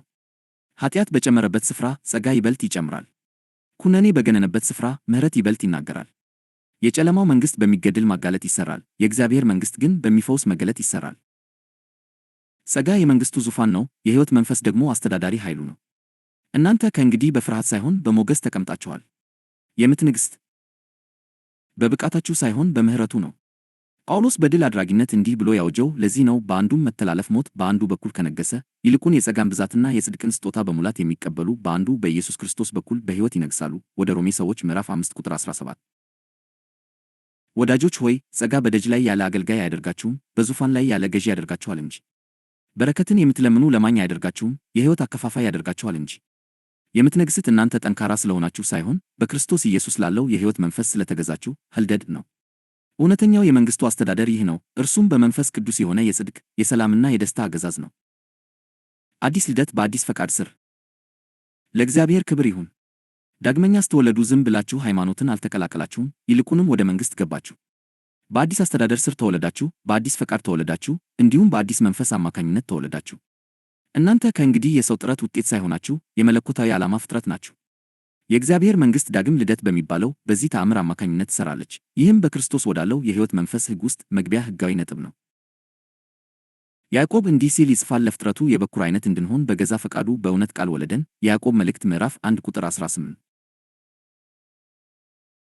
ዮሐንስም እንዲህ ሲል ይመሰክራል፣ ለተቀበሉት ሁሉ ግን በስሙ ለሚያምኑት ለእነርሱ የእግዚአብሔር ልጆች የሆኑ ዘንድ ሥልጣንን ሰጣቸው፣ እነርሱም ከእግዚአብሔር ተወለዱ እንጂ ከደም ወይም ከሥጋ ፈቃድ ወይም ከሰው ፈቃድ አልተወለዱም። የዮሐንስ ወንጌል ምዕራፍ 1 ቁጥር 12 እና 13። ሃሌሉያ! እናንተ የሁኔታዎች ልጆች አይደላችሁም፣ እናንተ የእግዚአብሔር ፈቃድ ልጆች ናችሁ። የተወለዳችሁት በሥጋ ምኞት ሳይሆን በጸጋው መለኮታዊ ድንጋጌ ምክንያት ነው። የተወለዳችሁት በሰው ጥረት ሳይሆን በመለኮታዊ ትእዛዝ ነው። ንጉሡ ራሱ የእናንተን መኖር ወደ መንግሥቱ ፈቀደ። በኃጢአትና በሞት ሕግ ስር ሰው ከሥጋ ይወለዳል፣ በኃጢአት ይቀረጻል፣ እንዲሁም በጥፋት ሙስና ይገዛል። ነገር ግን በክርስቶስ ባለው የሕይወት መንፈስ ሕግ ስር ሰው ከመንፈስ ዳግመኛ ይወለዳል፣ በጽድቅ ይሠራባቸዋል፣ በመለኮታዊ ተፈጥሮም ይገዛል። ይህ ማገገሚያ ሪሃቢሊቴሽን አይደለም፣ ይልቁንም አዲስ ፍጥረት ሪክሪኤሽን ነው። አሮጌው ሰው መሻሻሉ ሳይሆን አዲሱ ሰው ኃይል መልበሱ ነው። ጳውሎስ ስለዚህ ማንም በክርስቶስ ቢሆን አዲስ ፍጥረት ነው፣ አሮጌው ነገር አልፈዋል፣ እነሆ ሁሉም አዲስ ሆነዋል። ሁለተኛው ወደ ቆሮንቶስ ሰዎች ምዕራፍ 5 ቁጥር 17 ያለው ለዚህ ነው። የኃጢአትና የሞት ሕግ አሮጌውን ፍጥረት ይገዛል፣ የሕይወት መንፈስ ሕግ ደግሞ አዲሱን ፍጥረት ይገዛል። እናንተ አሮጌውን ተፈጥሯችሁን ለመጠገን እየሞከራችሁ አይደለም፣ እርሱ ከክርስቶስ ጋር ተሰቅሏል። እናንተ ከመንፈስ ተወልዳችሁ በአዲስ ሕይወት እየኖራችሁ ነው። ኢየሱስ ኒቆዲሞስን ሰው ዳግመኛ ካልተወለደ በቀር የእግዚአብሔርን መንግሥት ሊያይ አይችልም፣ የዮሐንስ ወንጌል ምዕራፍ 3 ቁጥር 3 ያለው ለዚህ ነው። ዳግም ልደት ከሞት በኋላ ወደ ሰማይ ስለመግባት ብቻ አይደለም፣ ይልቁንም አሁን ወደ መንግሥቱ ስለመግባት ነው። የሕይወት መንፈስ ማንነታችሁን መግዛት የሚጀምርበት፣ ተፈጥሯችሁን የሚለውጥበት፣ አእምሮአችሁን የሚያድስበትና ፈቃዳችሁን ከእግዚአብሔር ጋር የሚያሰልፍበት ቅጽበት ነው። ጳውሎስ ስለ በጎ ፈቃዱ መፈለግንም ማድረግንም በእናንተ የሚሠራ እግዚአብሔር ነውና ወደ ፊልጵስዩስ ሰዎች ምዕራፍ 2 ቁጥር 13 ብሎ ሲጽፍ ይህንን ምስጢር ያረጋግጣል። ምን አይነት ድንቅ ነው! የሕይወት መንፈስ የእግዚአብሔርን ፈቃድ የማድረግ ፍላጎትን ብቻ ሳይሆን የሚሰጣችሁ የማድረጊያውንም ኃይል ይሰጣችኋል። ለመታዘዝ አጣጣሩም፣ መታዘዝ በውስጣችሁ ካለው አዲስ ሕይወት በተፈጥሮ የሚፈስ ነው። ወዳጆች ሆይ ዳግመኛ ራሳችሁን እንደ ደካማ ወይም ረዳት እንደሌለው አድርጋችሁ አታስቡ። ኢየሱስን ከሙታን ያስነሳው ያው መንፈስ በእናንተ ውስጥ ይኖራል፣ ይገዛችኋል፣ እንዲሁም ኃይል ይሰጣችኋል። እናንተ የእግዚአብሔር ፈቃድ በድንጋይ ላይ ሳይሆን በልባችሁ ላይ የተጻፈበት የመንግሥቱ ዜጎች ናችሁ። ንጉሡ ራሱ በውስጣችሁ ይኖራል፣ በጎ ፈቃዱንም ይፈልጋል ያደርጋል። ይህ በሥራ ላይ ያለ የማይገታ የሕይወት መንፈስ ሕግ ነው። እርሱም በምድር ላይ የእግዚአብሔር መንግሥት ተንቀሳቃሽ መግለጫ የሚያደርጋችሁ ሕግ ነው። የንጉሥ የነጻነት አዋጅ። ወዳጆች ሆይ አዋጁ ቀድሞውኑ ወጥቷል፣ እናንተ ነጻ ናችሁ። በክርስቶስ ያለው የሕይወት መንፈስ ሕግ ለእያንዳንዱ ምርኮኛ ነፃነትን፣ ለእያንዳንዱም የእግዚአብሔር ልጅ አርነትን የሚያውጅ የሰማይ ዘላለማዊ አዋጅ ነው። ነፃነት የወደፊት ተስፋ አይደለም፣ የአሁኑ ስጦታችሁ እንጂ። ነፃ ለመውጣት እየጠበቃችሁ አይደለም፣ በንጉሶቹ አዋጅ ቀድሞውኑ ነፃ ተደርጋችኋል። ኢየሱስ ራሱ በንጉሣዊ ሥልጣን እንዲህ ሲል አውጆታል፣ እንግዲህ ልጁ አርነት ካወጣችሁ በእውነት አርነት ትወጣላችሁ፣ ነፃ ትሆናላችሁ። የዮሐንስ ወንጌል ምዕራፍ 8 ቁጥር 36። ይህ ነፃነት ስሜታዊ ስሜት አይደለም፣ መንፈሳዊ እውነታ ነው። ጊዜያዊ እፎይታ አይደለም፣ ዘላለማዊ ድነት ነው። ክርስቶስ ነፃ ሲያወጣችሁ ምንም አይነት ጋኔን፣ ምንም አይነት ሕግ፣ ምንም አይነት እርግማን፣ እንዲሁም ምንም አይነት ያለፈ ስህተት እንደገና ሊያሳስራችሁ አይችልም። እናንተ ከኃጢአት ሕግ ነፃ ናችሁ፣ ከፍርሃት ጭቆና ነፃ ናችሁ፣ ከኩነኔ በደለኛነት ነፃ ናችሁ፣ እንዲሁም ከሕግ እርግማን ነፃ ናችሁ። ጳውሎስ ይህን ንጉሣዊ እውነት ያጠነክረዋል። በነፃነት እንኖር ዘንድ ክርስቶስ ነፃ አወጣን፣ እንግዲህ ጸንታችሁ ቁሙ፣ እንደገናም በባርነት ቀንበር አትያዙ። ወደ ገላትያ ሰዎች ምዕራፍ 5 ቁጥር 1። ይህ ትእዛዝ ከፍርሃት የመነጨ ማስጠንቀቂያ ሳይሆን በመለኮታዊ ሥልጣናችሁ ቀና ብላችሁ እንድትቆሙ የቀረበ ጥሪ ነው። የመንግሥቱ ነፃነት ኃጢአት ለመሥራት የተሰጠ ፍቃድ አይደለም፣ በኃጢአት ላይ ለመንገሥ የተሰጠ ኃይል ነው እንጂ። ለሥጋ ምኞት የተሰጠ ፍቃድ ሳይሆን ለሰው መንፈስ የተሰጠ ነፃነት ነው። ጸጋ ጽድቅን አያዳክምም፣ ይልቁንም ያጸናዋል። በኃጢአትና በሞት ሕግ ሥር ነፃነት ሁልጊዜ በሁኔታዎች ላይ የተመሠረተ፣ ጊዜያዊ፣ ተሰባሪና በአፈጻጸም ላይ የተንጠለጠለ ነበር። ነገር ግን በክርስቶስ ባለው የሕይወት መንፈስ ሕግ ሥር ነፃነት ያለ ምንም ቅድመ ሁኔታ ያለ፣ ቋሚና በእግዚአብሔር የማይለወጥ ባሕሪ ውስጥ ሥር የሰደደ ነው። ሕይወታችሁን የሚገዛው ንጉሣዊ አዋጅ ይህ ነው። ኩነኔ የለም፣ ባርነት የለም፣ ፍርሃት የለም። ሐዋርያው ጳውሎስ ኃጢአት በእናንተ ላይ አይሰለጥንምና ከጸጋ በታች እንጂ ከሕግ በታች አይደላችሁምና ወደ ሮሜ ሰዎች ምዕራፍ 6 ቁጥር 14 ብሎ በድፍረት ሊያውጅ የቻለው ለዚህ ነው። ይህ ምን አይነት አዋጅ ነው? ጸጋ ጽንሰ ሐሳብ፣ ቲዮሪ አይደለም፣ አስተዳደር ነው። ጸጋ ኃጢአትን ከዙፋኑ አውርዶ ጽድቅን የሚያነግሥ ኃይል ነው። ጸጋ ሰንሰለቶችን ያስወግዳል፣ ዘውዶችንም ይመልሳል። ጸጋ ከሳሹን ዝም ያሰኛል፣ አማኙንም ኃይል ያስታጥቃል። እያንዳንዱ የመንግሥቱ ዜጋ በዚህ የነፃነት አዋጅ ሥር መቆምን መማር አለበት። እናንተ ነፃነትን የምትለምኑ ባሪያዎች አይደላችሁም፣ በሥልጣን የምትመላለሱ ነገሥታት ናችሁ እንጂ። ሰንሰለትን ለመስበር እየሞከራችሁ አይደለም፣ ክርስቶስ ቀድሞውኑ ያረጋገጠውን ነፃነት እያስከበራችሁ ነው እንጂ። ከኩነኔ ጋር ጦርነት ላይ አይደላችሁም፣ በክርስቶስ ከኩነኔ በላይ ተቀምጣችኋል። ነፃነት የሰማይ አገዛዝ መዓዛ ነው። የሰንሰለቶች መበጠስና የልቦች ደስታ ድምፅ ነው። በክርስቶስ ኢየሱስ ባለው የሕይወት መንፈስ ሕግ ሥር የሚመላለሱ የእግዚአብሔር ልጆች መዝሙር ነው። ወዳጆች ሆይ ድምፃችሁን አንሱና ይህን አዋጅ በሕይወታችሁ ላይ አውጁ። እኔ ነፃ ነኝ፣ ነፃ ሆነም እኖራለሁ። በክርስቶስ ያለው የሕይወት መንፈስ ሕግ ያስተዳድረኛል። ለኃጢአት፣ ለፍርሃት ወይም ለሞት አልገዛም። በጸጋ እመራለሁ፣ በፍቅር ኃይል አገኛለሁ፣ በመንፈስም እመራለሁ። ወደ ባርነት ፈጽሞ አልመለስም፣ ምክንያቱም የንጉሥ አዋጅ በእውነት ነፃ አውጥቶኛል። ለዘላለም ለታረደው በግ ክብር ይሁን፣ ምክንያቱም አስተዳደሩ ሰላም፣ ዙፋኑ ጽድቅ፣ መንግሥቱም የዘላለም ነፃነት ነው። የኩነኔ ፍጻሜ፣ የሥልጣን ዶሚኒየን ጅምር። ወዳጆች ሆይ ልባችሁን አንሱና ደስ ይበላችሁ። በሕይወታችሁ ውስጥ ኩነኔ ያበቃበት ቀን፣ ግዛት ዶሚኒየን የጀመረበት ቀን ነበረ። የኃጢአትና የሞት ሕግ የሰውን ልጅ በበደለኛነትና በኀፍረት ከባድ ሸክም ሥር አውሎት ነበር። ያለ ምሕረት ፍትሕን፣ ያለ ጸጋ አፈጻጸምን፣ እንዲሁም ያለ ኃይል ፍጹምነትን ይጠይቅ ነበር። ነገር ግን ኢየሱስ ወደ ዘላለም የፍርድ አደባባይ በገባ ጊዜ የሕጉን ጥያቄዎች አንድ ጊዜና ለዘላለም አረካ፣ ኩነኔንም ለዘላለም ዝም አሰኘው። ጳውሎስ ከትግሉ ጥልቀት ውስጥ ሆኖ እኔ ምንኛ ጎስቋላ ሰው ነኝ፣ ለዚህ ሞት ከታጨ ሰውነት ማን ያድነኛል ሲል ጮኸ። ነገር ግን ወዲያውኑ መልሱን በድል አድራጊነት ተናገረ። በጌታችን በኢየሱስ ክርስቶስ ለእግዚአብሔር ምስጋና ይሁን። ወደ ሮሜ ሰዎች ምዕራፍ 7 ቁጥር 24 እና 25። ሃሌሉያ! በዚያ ቅጽበት የኩነኔው ብይን በጸጋ አዋጅ ተሻረ። የኃጢአትና የሞት ሕግ ገደቡ ላይ ደርሶ ነበር፣ የሕይወት መንፈስ ሕግም ተረከበ። ሕጉ በሥጋ ደካማ በመሆኑ ሊያደርገው ያልቻለውን እግዚአብሔር በልጁ በኩል አደረገው። ጳውሎስ በመቀጠል እንዲህ ይላል፣ ከሥጋ የተነሣ ስለደከመ ለሕግ ያልተቻለውን እግዚአብሔር የገዛ ልጁን በኃጢአተኛ ሥጋ አምሳል በኃጢአትም ምክንያት ልኮ አድርጓልና እንደ መንፈስ ፈቃድ እንጂ እንደ ሥጋ ፈቃድ ለማመላለስ በእኛ የሕግ ጽድቅ ይፈጸም ዘንድ ኃጢአትን በሥጋ ኮነነ። ወደ ሮሜ ሰዎች ምዕራፍ 8 ቁጥር 3 እና 4። ታያችሁ፣ የኃጢአት ሕግ ኃጢአተኛውን ኮነነ፣ የሕይወት መንፈስ ሕግ ግን ኃጢአትን ራሱን ኮነነ። የኃጢአትና የሞት ሕግ በሰው ላይ ሞትን አወጀ፣ የሕይወት መንፈስ ሕግ ግን በኃጢአት ላይ ሞትን አወጀ። በመስቀሉ ላይ ከሳሹ የመክሰስ መብቱን አጣ፣ ሕጉ መጨበጫውን አጣ፣ ሞትም መውጊያውን አጣ። እንግዲህ በክርስቶስ ኢየሱስ ላሉት አሁን ኩነኔ የለባቸውም። ወደ ሮሜ ሰዎች ምዕራፍ 8 ቁጥር 1። ይህ ዝም ብሎ የሚያጽናና ጥቅስ አይደለም፣ በሰማይ አስተዳደር ውስጥ ያላችሁ አዲስ ሕጋዊ ደረጃ መለኮታዊ አዋጅ ነው። ኩነኔ የለም የሚለው በሕይወታችሁ ላይ የሰማይ ይፋዊ ብይን ነው። የሰማይ ችሎት መዝገባችሁን ዘግቶታል። የጸጋው መዶሻ በጠረጴዛው ላይ አርፏል። ስማችሁም በሕይወት መጽሐፍ ውስጥ ጻድቅ በሚል አርዕስት ስር ተጽፏል። ኩነኔ የአሮጌው መንግሥት ነው። ግዛት ዶሚኒየን ግን የአዲሱ ነው። ኩነኔ ሲያበቃ እምነት ይነሳል። በደለኛነት ዝም ሲል ኃይል ይፈሳል። ኀፍረት ሲወገድ መተማመን ይመለሳል። እናንተ ብቁ መሆናችሁን ለማረጋገጥ እየሞከራችሁ አይደለም፣ በውስጣችሁ የሚኖረውን የእርሱን ብቃት እየኖርባችሁ ነው እንጂ።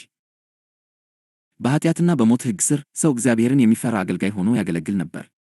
በሕይወት መንፈስ ሕግ ስር ግን ሰው እንደ ጻድቅ ልጅ ይነግሣል። ግዛት ዶሚኒየን ትዕቢት አይደለም፣ ይልቁንም አሰላለፍ ነው። በሕይወት መንገሥ ማለት ሰዎችን መጨቆን ሳይሆን በጸጋ መንፈስ አማካኝነት በኃጢአት በፍርሃትና በሞት ላይ ሥልጣንን መጠቀም ማለት ነው። ራስህን መኮነን ያቆምክበት ቅጽበት፣ በንጉሣዊ ሥልጣንህ መመላለስ የጀመርክበት ቅጽበት ነው። ኩነኔ እምነትን ሽባ ያደርጋል፣ ጸጋ ግን ያቀጣጥለዋል። ኩነኔ ያደረግኸውን ያስታውስሃል፣ ጸጋ ግን ማንነትህን ያስታውስሃል። ኩነኔ ወደ ኋላ ወደ ኃጢአት ይመለከታል፣ ጸጋ ግን ወደ ላይ ወደ አዳኙ ይመለከታል። ወዳጆች ሆይ የእግዚአብሔር መንግሥት የሚጀምረው ፍጹምነት ሲገኝ አይደለም፣ ኩነኔ ሲያበቃ እንጂ። ራስን ቀና አድርግና እንዲህ በል፣ በእኔ ዘንድ ኩነኔ የለም፣ ምክንያቱም ክርስቶስ ኢየሱስ በውስጤ ይነግሣል።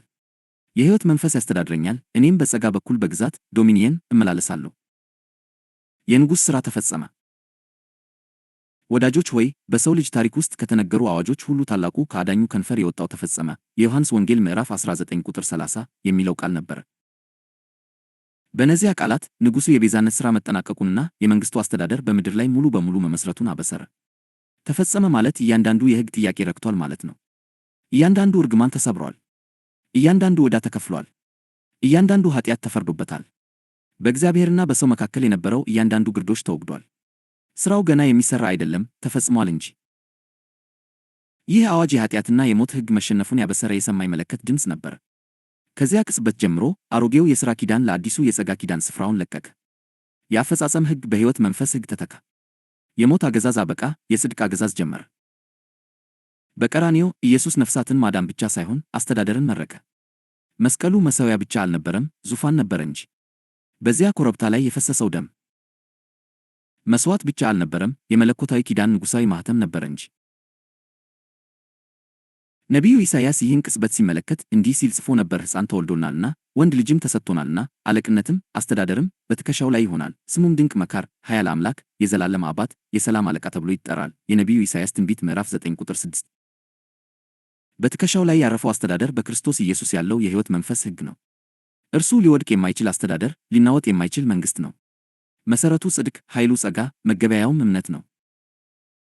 ኢየሱስ ተፈጸመ ባለ ጊዜ አሮጌው የራስ ጥረት ሥርዓት አበቃ። ሰው የሚጨምረው ምንም ነገር አልቀረም። ሥጋ የሚያረጋግጠው ምንም ነገር አልቀረም። ሃይማኖት የሚፈጽመው ምንም ነገር አልቀረም። ደህንነት የሰው ስኬት አይደለም፣ የእግዚአብሔር ስኬት እንጂ። ቤዛነት ሂደት አይደለም፣ አዋጅ ነው እንጂ። የንጉሥ ሥራ ተፈጸመ ማለት ተቀባይነት ለማግኘት የምትደክሙት ድካም አበቃ ማለት ነው። እግዚአብሔርን ደስ ለማሰኘት የምታደርጉት መጣር አበቃ። የቅጣት ፍርሃት አበቃ። የውድቀት ጭንቀት አበቃ። የጸጋው ዘመን ጀመረ። ከዚያ ከተፈጸመው ሥራ የመንግሥቱ በረከት ሁሉ ይፈሳል። ይቅርታ፣ ጽድቅ፣ ፈውስና የዘላለም ሕይወት። አሁን ማንነታችሁን የሚገዛው የመንፈስ ሕግ ምንጭ እርሱ ነው። እናንተ የምትኖሩት እርሱ የጀመረውን ለመጨረስ ሳይሆን እርሱ የፈጸመውን ለመግለጥ ነው። ወዳጆች ሆይ ክርስቶስ በፈጸመው ላይ አንድ ነገር መጨመር እንዳለባችሁ ሃይማኖት እንዲያሳምናችሁ ፈጽሞ አትፍቀዱ። በጸጋ ላይ ጥረትን መጨመር መስቀሉን እንደ መሰደብ ነው። በነፃ የተሰጠውን ለማግኘት መሞከር ዘውድ ከተጫነላችሁ በኋላ ወደ ባርነት እንደመመለስ ነው። እናንተ ሥራውን ለመጨረስ የምትጥሩ ሠራተኞች አይደላችሁም፣ እናንተ ርስት የምትካፈሉ ወራሾች ናችሁ እንጂ። ድምፃችሁን አንሱና እንዲህ በሉ፣ ሥራው ተፈጽሟል። ዕዳው ተከፍሏል። እርግማኑ ተሰብሯል። በክርስቶስ ያለው የሕይወት መንፈስ ሕግ በእኔ ውስጥ ይነግሣል። የምኖረው እርሱ ባደረገው ነው እንጂ እኔ ማድረግ በሚቻለኝ አይደለም። የንጉሥ ሕይወት በውስጥ ወዳጆች ሆይ የመንግሥቱ ዋነኛ ምስክር እዚህ ላይ ነው። ንጉሥ ስለ እናንተ ብቻ አይገዛም፣ ይልቁንም በውስጣችሁ ይነግሣል። በክርስቶስ ኢየሱስ ያለው የሕይወት መንፈስ ሕግ ውጫዊ የሥነ ምግባር ደንብ አይደለም፣ እርሱ የመለኮታዊ ሕይወት ውስጣዊ ፍሰት ከረንት ነው። የክርስቶስ መንፈስ በክብር ልጅነት ትኖሩ ዘንድ ኃይል የሚሰጣችሁ በመንፈሳችሁ ውስጥ የሚኖር ራሱ የእግዚአብሔር አስተዳደር ነው። ጳውሎስ ይህን ታላቅ እውነት እንዲህ ሲል አውቃል፣ ነገር ግን ኢየሱስን ከሙታን ያስነሳው የእርሱ መንፈስ በእናንተ ዘንድ ቢኖር፣ ክርስቶስ ኢየሱስን ከሙታን ያስነሳው እርሱ በእናንተ በሚኖረው በመንፈሱ ለሚሞተው ሰውነታችሁ ደግሞ ሕይወትን ይሰጠዋል። ወደ ሮሜ ሰዎች ምዕራፍ 8 ቁጥር 11። ይህ ማለት ኢየሱስን ከመቃብር ያስነሳው ያው ኃይል አሁን አካላችሁን፣ አእምሮአችሁንና ነፍሳችሁን እያስተዳደረ ነው ማለት ነው። የሕይወት መንፈስ ዝም ብሎ ተጽዕኖ ሳይሆን እርሱ አካል ፐርሰን ነው፣ ራሱ መንፈስ ቅዱስ ነው፣ በእናንተ ውስጥ የሚኖር ነው። የሚነግስ። እናንተ ተንቀሳቃሽ የሰማይ ኤምባሲ ናችሁ። በሄዳችሁበት ስፍራ ሁሉ የመንግሥቱ አስተዳደር ከእናንተ ጋር ይሄዳል። በኃጢአትና በሞት ሕግ ስር ሰው ለእግዚአብሔር ለመኖር ይጥር ነበር። በሕይወት መንፈስ ሕግ ስር ግን እግዚአብሔር በሰው በኩል ይኖራል። አዲሱ ኪዳን ስለ መምሰል ኢሚቴሽን አይደለም፣ ስለ መካፈል ኢምፓርቴሽን ነው እንጂ። የክርስቶስ መንፈስ ቅዱስ መስላችሁ እንድትሰሩ አያነሳሳችሁም፣ ይልቁንም ሕይወቱን በእናንተ በኩል በመኖር ቅዱሳን ያደርጋችኋል። ጳውሎስ በደስታ እንዲህ ሊል የቻለው ለዚህ ነው። ከክርስቶስ ጋር ተሰቅያለሁ፣ እኔም አሁን ሕያው ሆኜ አልኖርም፣ ክርስቶስ ግን በእኔ ይኖራል። አሁንም በሥጋ የምኖርበት ኑሮ በወደደኝና ስለ እኔ ራሱን በሰጠው በእግዚአብሔር ልጅ ላይ ባለው እምነት የምኖረው ነው። ወደ ገላትያ ሰዎች ምዕራፍ 2 ቁጥር 20። ኦ ምን አይነት የከበረ ልውጥ ነው!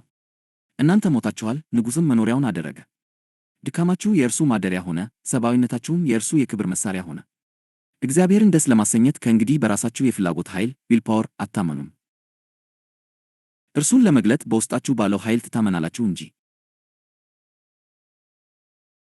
ይህ ከዘመናትና ከትውልድ ተሰውሮ የነበረው አሁን ግን ለቅዱሳን የተገለጠው ምስጢር ነው። ምስጢሩም የክብር ተስፋ ያለው ክርስቶስ በእናንተ ዘንድ መሆኑ ነው። ወደ ቆላስይስ ሰዎች ምዕራፍ 1 ቁጥር 27። ወዳጆች ሆይ የመንግሥቱ የልብ ትርታ ይህ ነው። እግዚአብሔር ከእንግዲህ በሰው እጅ በተሠራ መቅደስ አይኖርም፣ በጸጋ ዳግመኛ በተወለዱ ልቦች ውስጥ ይኖራል እንጂ። በውስጣችሁ ያለው መንፈስ በሕይወታችሁ ውስጥ የእግዚአብሔር ፍቃድ የሚያስፈጽም አስተዳዳሪ ሕግ ነው። በመንፈስ ስትመላለሱ በመለኮታዊ ሥርዓት ውስጥ እየተመላለሳችሁ ነው። ለመንፈስ ስትገዙ ለራሱ ለንጉሥ እየገዛችሁ ነው። የሕይወት መንፈስ አስተማሪያችሁ ብቻ ሳይሆን ኃይላችሁም ነው። የሚመራችሁ ብቻ ሳይሆን የሚደግፋችሁም ነው። የሚናገራችሁ ብቻ ሳይሆን በእናንተ በኩል የሚናገርም ነው። በእናንተ ውስጥ ያለው መገኘቱ የእግዚአብሔር መንግሥት በእናንተ ማንነት ውስጥ ሕያውና ንቁ ለመሆኑ ማረጋገጫ ነው። ስለዚህ በፍጥረት ላይ የሰፈፈው ያው መንፈስ አሁን በልባችሁ ውስጥ እንደሚሰፍ እያወቃችሁ በየማለዳው ተነጅ። ኢየሱስ ድውዮችን እንዲፈውስና ሙታንን እንዲያስነሳ የቀባው ያው መንፈስ እናንተም በሕይወት እንድትነግሥ አሁን ይቀባችኋል። እርሱም ከመቃብር ያስነሳው ያው መንፈስ አሁን ለሚሞተው አካላችሁ በመለኮታዊ ጥንካሬ ቫይታሊቲ ያስተዳድራል። ወዳጆች ሆይ እናንተ ተራ አይደላችሁም። እናንተ የመለኮታዊ አስተዳደር ተሸካሚዎች ናችሁ። በውስጣችሁ ያለው የሕይወት መንፈስ በዙሪያችሁ ካለው ከማንኛውም የሞት ኃይል ይበልጣል። በድፍረት ተመላለሱ፣ በደስታ ኑሩ፣ ያለ ፍርሃትም ተናገሩ፣ ምክንያቱም ንጉሥ በእናንተ ውስጥ ይኖራል፣ በእናንተ በኩል ይገዛል፣ በክብርም ለዘላለም ይነግሣል። ንጉሣዊ ማንነትና ኮስሚክ ዓለም አቀፋዊ ዓላማ። ወዳጆች ሆይ የሰማይን የልብ ትርታ ስሙ። እናንተ ፈጽሞ የሁኔታዎች አገልጋይ እንድትሆኑ አልተፈጠራችሁም፣ ይልቁንም በእግዚአብሔር ሥር ገዢ እንድትሆኑ ተቀርጻችኋል። በክርስቶስ ያለው የሕይወት መንፈስ ሕግ ዝም ብሎ መንፈሳዊ መርህ አይደለም። እርሱ እንደ ልጅ የምትነግሥበት የመንግሥት ሕገ መንግሥት ነው። እያንዳንዱ መንግሥት የሚገዛበት ሕግ ሊኖረው ይገባል። የእግዚአብሔር መንግሥትም ከትንሣኤው ክርስቶስ በሚፈሰው የሕይወት መንፈስ ይተዳደራል። የኃጢአትና የሞት ሕግ ግን የወደቀውን ዓለም ያስተዳድራል። እርሱ የጨለማው የሕግ ሥርዓት፣ የፍርሃት፣ የበደለኛነትና የጥፋት መሠረት ነው። ሰይጣን ይህን ሕግ በመጠቀም የሰውን ልጅ በምክንያትና ውጤት፣ በበደለኛነትና በውጤቱ እንዲሁም በፍርሃትና በውድቀት አማካኝነት በምርኮ ይይዛል። ነገር ግን ለእግዚአብሔር ክብር ይሁን፣ የሕይወት መንፈስ ሕግ የፍርድ ደመናዎች ሰንጥቆ እንደሚወጣ መለኮታዊ የፀሐይ ብርሃን ወደዚህ ትዕይንት ዘልቆ ገብቷል።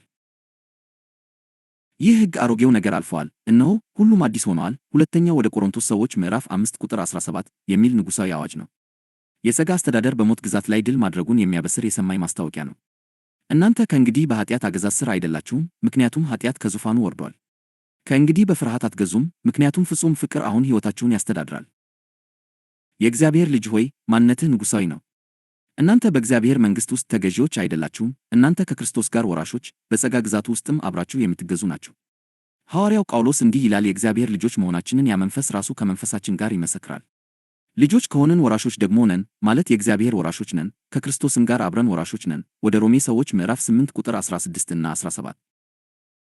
እናንተ መንግሥቱን ለመውረስ እየጠበቃችሁ አይደለም፣ እናንተ ራሳችሁ የመንግሥቱ ርስት ናችሁ። የተወለዳችሁት ወደ ንጉሣዊ ቤተሰብ ነው። ዳግመኛ የተወለዳችሁት በጸጋ ነው፣ የታተማችሁትም በመንፈስ ነው። ሰማይ እናንተን እንደ ልጅ እንጂ እንደ ባሪያ፣ እንደ ንጉሥ እንጂ እንደ አገልጋይ፣ እንደ ሕይወት መኖሪያ እንጂ እንደ ኃጢአት ሰለባ አያውቃችሁም። በዚህ ንጉሣዊ ማንነት ስትመላለሱ በዙሪያችሁ ያለው ዓለም በውስጣችሁ ላለው የመንፈስ አስተዳደር መንበርከክ አለበት። በፍጥረት ላይ የሰፈፈው ያው መንፈስ አሁን በቃላችሁ፣ በሐሳባችሁ፣ በእጆቻችሁና በጸሎታችሁ ውስጥ ይፈሳል። የሰማይ ድባብ በእናንተ በኩል ይንቀሳቀሳል፣ ምክንያቱም እናንተ በምድር ላይ የእግዚአብሔር ሕጋዊ ተወካዮች፣ የብርሃንና የሕይወት አምባሳደሮች ናችሁ። የእግዚአብሔር ኮስሚክ ዓለም አቀፋዊ ዓላማ ፈጽሞ እናንተን ከኃጢአት ማዳን ብቻ አልነበረም፣ ይልቁንም መንግሥቱን በእናንተ ውስጥ መመለስ እንጂ። ቤዛነት የማምለጫ ዕቅድ አይደለም፣ የመመለሻ ሪስቶሬሽን ዕቅድ ነው። የእግዚአብሔር ግብ ሰውን ከዓለም ማውጣት ሳይሆን ሰማይ በሰው በኩል እንዲገዛ የሰማይን አገዛዝ ወደ ሰው ውስጥ ማምጣት ነበር። የመጀመሪያው አዳም በኃጢአት ምክንያት ግዛቱን አጣ፣ የኋለኛው አዳም ግን በጽድቅ መለሰው። የመጀመሪያው አዳም ለእባቡ ተሸንፎ ሞትን አመጣ፣ የኋለኛው አዳም ግን እባቡን ቀጥቅጦ ሕይወትን አመጣ። የመጀመሪያው አዳም በምክንያትና ውጤት ሕግ ስር ወደቀ፣ የኋለኛው አዳም ግን ከእርሱ በላይ ከፍ ብሎ የጸጋና የእምነት ሕግን መሠረተ። ወዳጆች ሆይ፣ በዚህ ግንዛቤ ስትመላለሱ ራሳችሁን ለመኖር እንደሚታገል ሰው አታዩም፣ ይልቁንም ለመንገስ እንደታጨ ሰው ታያላችሁ። ከእንግዲህ ለዓለም ጨለማ ምላሽ እየሰጣችሁ አትኖሩም፣ ይልቁንም የብርሃንን ግዛት እያስከበራችሁ ትኖራላችሁ። በመንፈሳችሁ ውስጥ የሰማይን አስተዳደር ተሸክማችኋል፣ በሄዳችሁበትም ሁሉ የንጉሡን ሥልጣን ትለቃላችሁ። የሕይወት መንፈስ ሕግ ግላዊ ብቻ ሳይሆን ዓለም አቀፋዊም ነው። በእግዚአብሔር ልጆች አማካኝነት ፍጥረት ራሱ ከጥፋት ከሙስና ነፃ ይወጣል። ፍጥረት ራሱ ደግሞ ከጥፋት ባርነት ነፃ ወጥቶ ለእግዚአብሔር ልጆች ወደሚሆን ክብር ነፃነት እንዲደርስ ተስፋ ተሰጥቶታልና። ወደ ሮሜ ሰዎች ምዕራፍ 8 ቁጥር 21። እናንተ የዚያ ኮስሚክ ዓለም አቀፋዊ መመለስ አካል ናችሁ። ሕይወታችሁ ትንሽ አይደለም፣ ዓላማችሁ ዘላለማዊ ነው። እናንተ ቤዛነትን በሚጠብቅ ዩኒቨርስ ጽንፈ ዓለም ውስጥ የመለኮታዊ አስተዳደር መሣሪያዎች ናችሁ። እናንተ የሰማይ ንጉሣዊ መልእክተኛ፣ በዚህ በተሰበረ ዓለም ውስጥ የንጉሥ ተወካይ መሆናችሁን በመገንዘብ ተመላለሱ። በውስጣችሁ ያለው የሕይወት መንፈስ አጽናኝ ብቻ አይደለም፣ እርሱ ገዢ፣ ሕግ ሰጪና አስተዳዳሪ ነው። በመንግሥቱ አስተዳደር ስር በተግባር መኖር። ወዳጆች ሆይ፣ ይህ እውነት በልባችሁ ውስጥ ጠልቆ ይስረጽ። በክርስቶስ ያለው የሕይወት መንፈስ ሕግ ዝም ብሎ የሚደነቅ የቴዎሎጂ ሐሳብ አይደለም። እርሱ የዕለት ተዕለት ሕይወታችሁን እንዲመራ የታሰበ በሥራ ላይ ያለ መለኮታዊ ሥርዓት ነው። የእግዚአብሔር መንግሥት በንድፈ ሐሳብ ብቻ ያለ አይደለም፣ በተግባር የሚለማመዱት ኤክስፒሪየንሻል ነው። እርሱ በየቀኑ ልትመላለሱበት፣ ልትተነፍሱበትና ልትኖሩበት የሚገባ እውነታ ነው። በዚህ መለኮታዊ አስተዳደር ስር በተግባር የምንኖረው እንዴት ነው? በእምነት ነው። እምነት ዝም ብሎ ምኞታዊ ሐሳብ አይደለም፣ እርሱ ለሕይወት መንፈስ ሕግ የሚሰጥ ሕጋዊ ምላሽ ነው። እምነት ጸጋን ያነቃቃል። እምነት መንፈስ ቅዱስ የእግዚአብሔርን ፈቃድ በሕይወታችሁ ውስጥ እንዲያስፈጽም ይፈቅድለታል። እርሱ ከንጉሥ ትእዛዝ ጋር የምታደርጉት መንፈሳዊ አሰላለፍ ነው። እያንዳንዱ ምድራዊ መንግሥት በሕጎች እንደሚመራ ሁሉ የእግዚአብሔር መንግሥትም እንዲሁ ነው። ነገር ግን የሰው ጥረትን ከሚጠይቁት የኃጢአትና የሞት ሕጎች በተለየ የሕይወት መንፈስ ሕግ የሚሠራው በመታመን በመገዛትና በመደገፍ ዲፔንደንስ ነው። የምትታዘዙት በመጣር ሳይሆን በማመን ነው። የምታሸንፉት በራስ ፍላጎት ኃይል ዊል ፓወር ሳይሆን በጸጋ ነው። ጳውሎስ እንዲህ ይላል፣ በአንዱም መተላለፍ ሞት በአንዱ በኩል ከነገሰ፣ ይልቁን የጸጋን ብዛትና የጽድቅን ስጦታ በሙላት የሚቀበሉ በአንዱ በኢየሱስ ክርስቶስ በኩል በሕይወት ይነግሣሉ። ወደ ሮሜ ሰዎች ምዕራፍ 5 ቁጥር 17። በሕይወት መንገስ ማለት ችግሮችን ችላ በማለት ሳይሆን በእነርሱ ላይ ከሚገዛ የላቀ ሕግ በመነሳት ከማንኛውም ሁኔታ በላይ መኖር ማለት ነው። የአየር ላይ እንቅስቃሴ ሕግ ኤሮዳይናሚክስ የመሬት ስበትን እንደሚያሸንፍ ሁሉ የሕይወት መንፈስ ሕግም ኃጢአትን፣ ሕመምን፣ ፍርሃትንና ጥፋትን ያሸንፋል። በእምነት ስትመላለሱ ያንን የላቀ ሕግ ሥራ ላይ ታውሉታላችሁ። በዚህ የመንግሥት አስተዳደር ስር መኖር ማለት ለመንፈስ ቅዱስ አመራር መገዛት ማለትም ነው። የሕይወት መንፈስ ሕጉም የሕጉ አስፈጻሚም ነው። እርሱ የእግዚአብሔርን ፍቃድ በልባችሁ ላይ ይጽፋል፣ ወደ መለኮታዊ አሰላለፍም ይመራችኋል። በእግዚአብሔር መንፈስ የሚመሩ ሁሉ እነዚህ የእግዚአብሔር ልጆች ናቸውና። ወደ ሮሜ ሰዎች ምዕራፍ 8 ቁጥር 14። በመንፈስ መመላለስ ማለት በጸጋ ሥልጣን ስር መመላለስ ማለት ነው። ምርጫዎችን የምታደርጉት በውጤቱ ፍርሃት ላይ ሳይሆን በእግዚአብሔር ፍቅር ላይ ባላችሁ እምነት መሠረት ነው ማለት ነው። በበደለኛነት፣ በውድቀት ወይም በጭንቀት ለመመራት ፈቃደኛ አለመሆንና ይልቁንም በሰላም በደስታና በጽድቅ መመራት ማለት ነው። የእግዚአብሔር መንግሥት ጽድቅና ሰላም በመንፈስ ቅዱስም የሆነ ደስታ ናት እንጂ መብልና መጠጥ አይደለችምና። ወደ ሮሜ ሰዎች ምዕራፍ 14 ቁጥር 17። ወዳጆች ሆይ፣ እናንተ ባለው እጅግ ኃይለኛ አስተዳደር ስር ማለትም በሕይወት መንፈስ አስተዳደር ስር ትኖራላችሁ። የሰው ሕግ፣ የጠላት እርግማን ወይም የዚህ ዓለም ሥርዓት ሊሽረው ኦቨርሩል ሊያደርገው አይችልም። እናንተ የውድቀት ዜጋ አይደላችሁም፣ የድል ተወካይ ናችሁ እንጂ። እናንተ በዓለም ኢኮኖሚ ስር አይደላችሁም፣ በሰማይ በረከት ስር ናችሁ እንጂ። በፍርሃት አትገዙም፣ በፍቅር ኃይል ታገኛላችሁ እንጂ። ከፍርሃት ይልቅ እምነትን፣ ከበደለኛነት ይልቅ ጸጋን፣ እንዲሁም ከድንጋጤ ይልቅ ሰላምን በመረጥክ ቁጥር የሰማይን አገዛዝ በምድር ላይ እያስከበርክ ነው። እያንዳንዱ የይቅርታ ተግባር፣ እያንዳንዱ የእምነት አዋጅ፣ እያንዳንዱ ለመንፈስ ቅዱስ የመታዘዝ እርምጃ የአስተዳደር ተግባር ነው። ይህም መንግሥቱ በአንተ በኩል ወደፊት እየገሰገሰ መሆኑን ያሳያል። ስለዚህ በየቀኑ በንጉሥ አገልግሎት ውስጥ እንዳለህ ገዢ ጎቨርነር ሆነህ ተነስ። ሕይወትን ተናገር፣ በረከትን ልቀቅ፣ ሰላምን አስፍን፣ በመለኮታዊ ረፍትን ተመላለስ። ዓለም እናንተ በሌላ ዓለም እንደምትመሩ እርሱም ኢየሱስ በሚነግሥበት፣ ጸጋ በሚገዛበት፣ እንዲሁም ሕይወት ሞትን በሚያሸንፍበት ዓለም ነው። ለልብ የቀረበ ጥሪ። የእግዚአብሔር ወዳጆች ሆይ፣ ወደ መለኮታዊ ጥሪያችሁ የምትነቁበት ቅጽበት አሁን ነው። እናንተ በኃጢአት ምድረ በዳ ውስጥ የምትባዝኑ አይደላችሁም፣ የብርሃን መንግሥት ዜጎች ናችሁ እንጂ። እናንተ ከፍርድ በታች አይደላችሁም፣ ከጸጋ በታች ናችሁ እንጂ። እናንተ በምክንያትና ውጤት ኮዝ ኤንድ ኢፌክት የታሰራችሁ አይደላችሁም፣ በሕይወት መንፈስ የምትመሩ ናችሁ እንጂ። በዙሪያችሁ ያለው ዓለም አሁንም በኃጢአትና በሞት ሕግ ከባድ ቀንበር ስር ይቃታል። እርሱ በፍርሃት በመጣር እንዲሁም ማለቂያ በሌለው የአፈጻጸምና የቅጣት አዙሪት ይሠራል። እናንተ ግን የእግዚአብሔር ልጆች ሆይ ከዚያ ጨለማ ግዛት ወደ ፍቅሩ ልጅ የክብር መንግሥት ተዛውራችኋል። እርሱ ከጨለማ ሥልጣን አዳነን፣ ወደ ፍቅሩም ልጅ መንግሥት አፈለሰን። ወደ ቆላስይስ ሰዎች ምዕራፍ 1 ቁጥር 13። የሕይወት መንፈስ ሕግ ለአማኝ እንደ አማራጭ የሚታይ አይደለም። እርሱ የሕይወት መስመራችሁ ላይፍ ላይን ነው። ሰላማችሁን፣ ዓላማችሁንና ማንነታችሁን የሚደግፍ የማይታይ ኃይል ነው። ሕይወታችሁን ከሰማይ ንድፍ ጋር አሰልፎ የሚጠብቅ አስተዳደር ነው። ስለዚህ ይህ ሰማይ ለልባችሁ የሚያቀርበው ጥሪ ነው። እመኑ፣ እረፉ፣ እንዲሁም ንገሱ። ክርስቶስ በፈጸመው ሥራ እመኑ። ሥጋው ባዘጋጀው ነገር ላይ እረፉ። በመንፈሱ ኃይል ንገሱ። ወደ አሮጌው ሕግ ባርነት አትመለሱ። ፍርሃት ምርጫዎቻችሁን እንዲወስን አትፍቀዱ። በደለኛነት እምነታችሁን ዝም እንዲያሰኝ አትፍቀዱ። የኃጢአትና የሞት ሕግ በሕይወታችሁ ውስጥ ተሽሯል። እጆቻችሁን አንሱና ይህን እውነት በእምነትና በቅንዓት አውጁ። በክርስቶስ ኢየሱስ ያለው የሕይወት መንፈስ ሕግ ያስተዳድረኛል። የኃጢአትና የሞት እርግማን በእኔ ላይ ምንም ሥልጣን የለውም። ከኩነኔ ከፍርሃትና ከመጣር ነፃ ነኝ። የንጉሥ ሕይወት በእኔ ውስጥ ይፈሳል። ፈቃዱ በእኔ በኩል ይሠራል። መንፈሱም በእኔ ላይ ለዘላለም ይነግሣል። ወዳጆች ሆይ በየቀኑ ይህን መለኮታዊ እውነታ እየተገነዘባችሁ ኑሩ። እናንተ በሰማይ የጸጋ ሕግ ስር እየተመላለሳችሁ ነው። እናንተ ሊናወጥ የማይችል መንግሥት አካል ናችሁ። እናንተ የእግዚአብሔር መንፈስ መኖሪያ፣ የመለኮታዊ አስተዳደር ተሸካሚ እንዲሁም የእርሱ ድል መግለጫ ናችሁ።